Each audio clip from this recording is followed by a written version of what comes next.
25,000-এর বেশি লিড নিয়ে তালডাংরা থেকে তৃণমূল তালডাংরা আসনটি তৃণমূলের দখল হয়েছিল এবং এই তালডাংরা অরূপ চক্রবর্তী তৃণমূল সাংসদ, এখন সাংসদ, যিনি বিধায়ক ছিলেন তিনি সাংসদ হয়ে গিয়েছেন বলেই এখানে ভোটের প্রয়োজন হয়ে পড়েছিল। তো তৃণমূলের একরকম জেতা সিটই বলা যেতে পারে। 25,000-এর বেশি ভোটে জয়ী তৃণমূলের এবারের প্রার্থী ফাল্গুনী সিংহবাবু।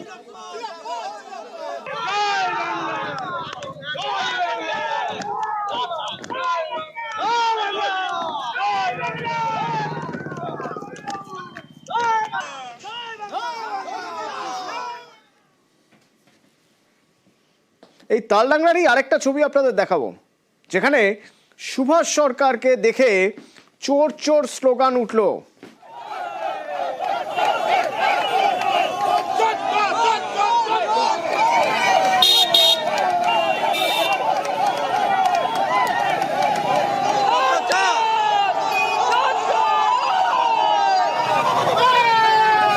তালডাংরা কাউন্টিং সেন্টারের বাইরে এসেছিলেন তিনি এবং সেখানে চোর চোর স্লোগান।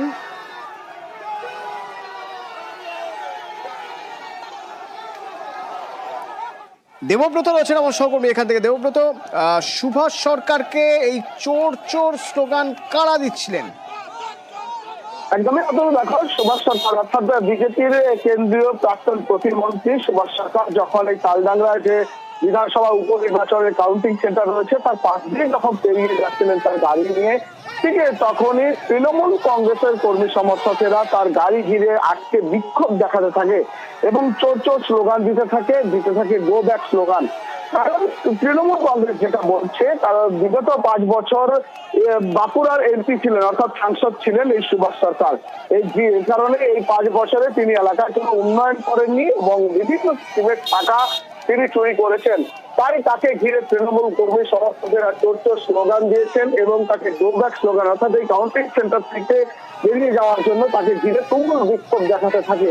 প্রথমে তার গাড়ি ঘিরে বিক্ষোভ দেখাতে থাকে তৃণমূল কর্মী সমর্থকেরা, তারপর ধীরে ধীরে গাড়ি এগোতে থাকলে তৃণমূল কর্মী সমর্থকেরাও কিন্তু তার পিছু ধাওয়া করে। তারপর যখন বিজেপি আচ্ছা, ধন্যবাদ।